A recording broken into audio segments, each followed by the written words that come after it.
Hello children, today we are going to study The Road Not Taken by Robert Frost.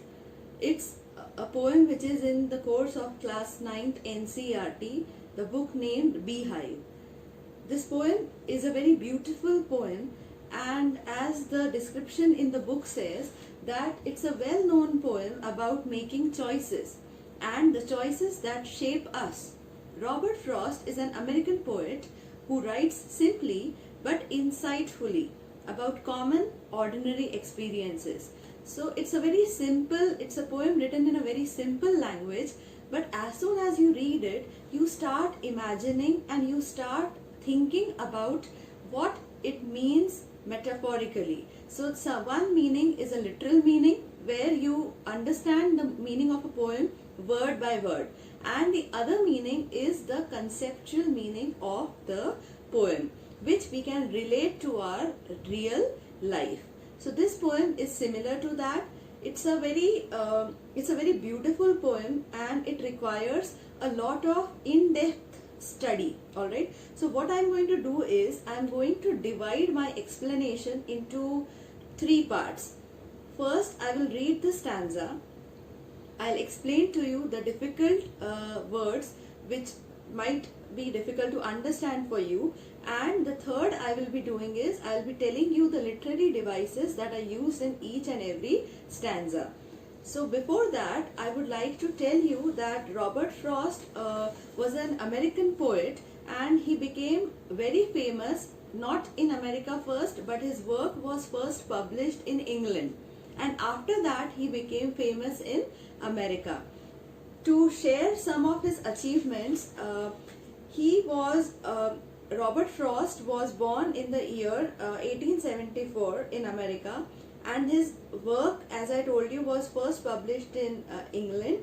And for his all the literary work, he was given the Pulitzer Prize 4 times in his lifetime, and he was also awarded with Congressional Gold Medal in the year 1960 for his poetic works. He was also named the Poet Laureate of Vermont. Vermont is a place in America in the year 1961 on 22nd of July. So he had won many awards and accolades because of his extremely magnificent work. Before we begin the stanza-wise explanation of this poem, I want you to understand that this whole poem is relevant to our real life, to our life, okay? And being a class 9 student, I would think that it would be better to compare this poem to your present situation, okay? Because this poem can be compared to any stage of life. So at my stage also I can compare this poem to my life, but I want for you to understand it in a better way. I would take an example of your stage of life, okay?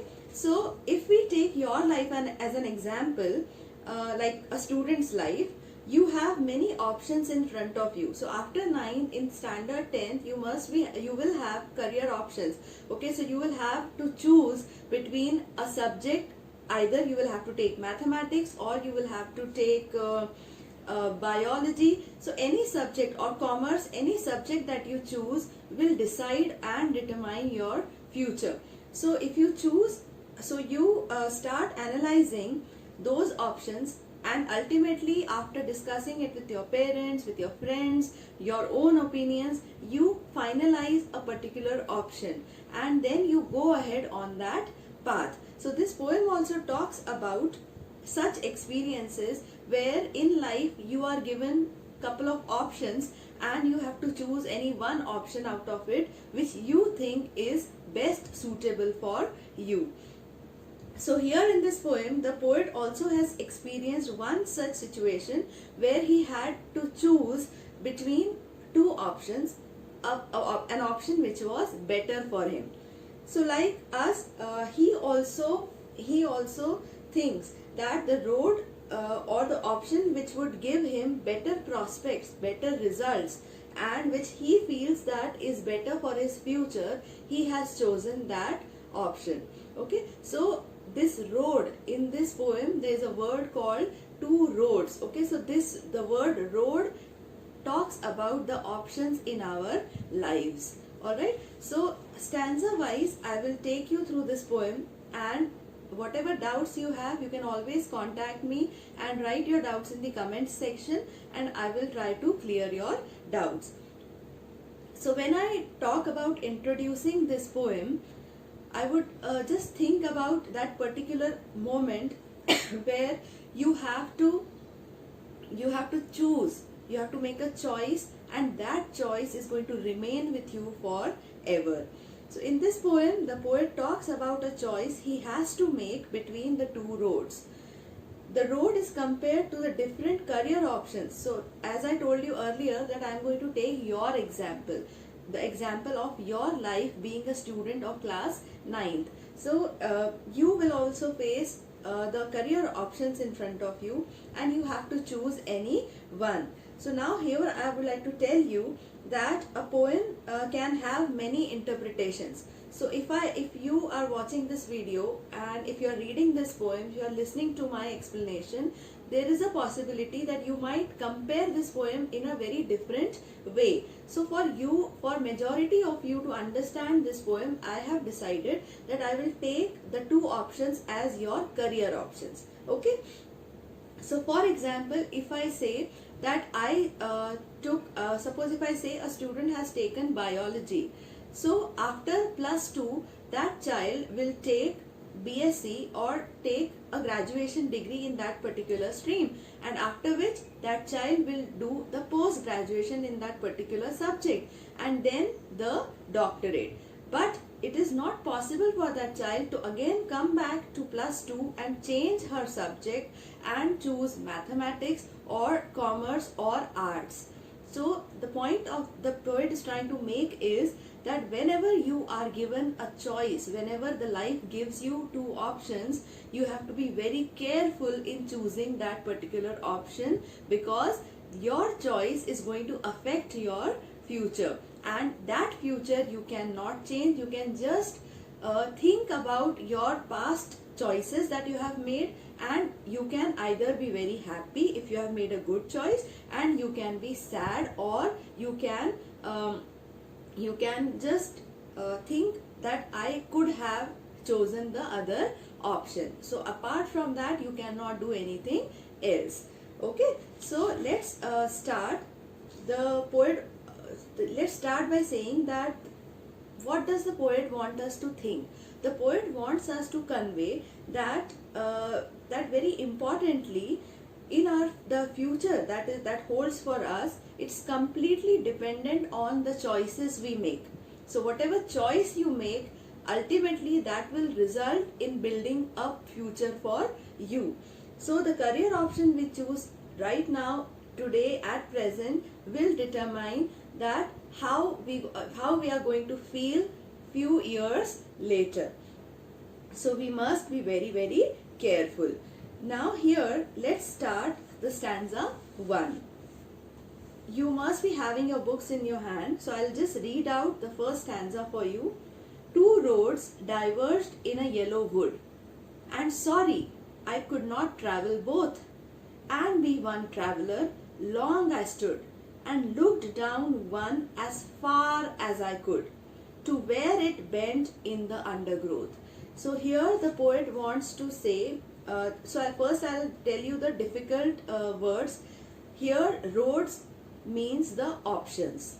So you can underline that particular part and write options. So here the poet means options. The roads means the options that are in front of the poet. And here yellow wood means that when the poet is standing in front of the two roads that are diverging, that are separating their ways, he can see that the whole forest, both the sides, the poet can see that the trees have turned yellow. That means the season is the autumn season, where the leaves turn yellow. Okay, and then the next word that I found is bent. Bent is the turn in the road. Okay, and undergrowth. So undergrowth is nothing but the densely grown trees. Okay, so here let's now come back to the meaning of this stanza. the poet here is confused. Okay, just imagine that the poet is standing in front of the two roads that are going in different directions. They are separating, they are diverging, and he is standing there, he is confused because he doesn't know which road to choose, and he doesn't want to hurry up, he doesn't want to hurry in making a choice. So he stands there and he thinks that which road should I take, and he starts inspecting one road, and he is not able to decide that which one he should choose. So he is saying that the two roads that diverge in the yellow woods, in the autumn season, the trees have turned yellow, and I cannot see that, I cannot decide which road I should go on, and because I am the only one traveler and I cannot choose both the roads, I have to go on any one road. I looked down one. So out of the two, I just looked at one road and I tried to look as far as I could, and till the road bended, till the road curved, I tried to look, and I could not see any further because the road was covered with densely grown trees. So this is the meaning of stanza 1. So here I would like to now tell you about the literary devices that are used in this stanza. So the first literary device that we are going to see is the rhyming scheme. You know that rhyming scheme is the sound, okay, it's the sound of the last words in every line. So here the rhyming scheme is A, B, A, A, B. So the first, third and fourth line, the last words rhyme the same. So like the first line would, third line stood, and fourth line could. Would, stood, could, they sound the same. And the second line both and undergrowth, both and growth. So this is B. That is why the rhyming scheme, not only in this stanza, in all the other stanzas, it is A, B, A, A, B. Okay. So I hope you have understood stanza 1.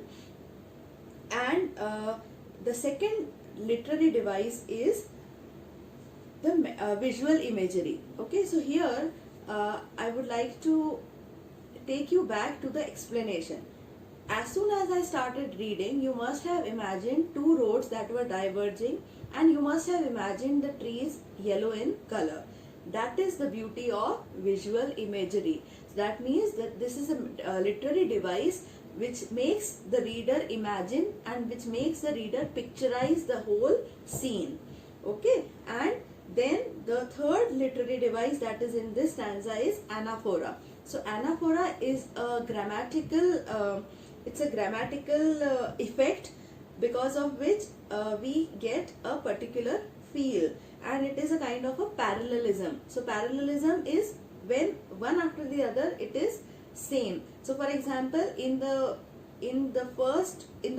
second, third and fourth line, you can see that all the lines are starting with and this repetition of and is anaphora.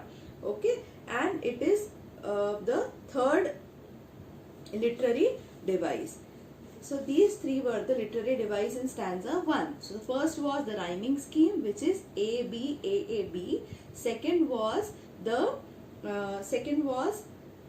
visual imagery, which made you imagine the particular scene in which the poet is standing.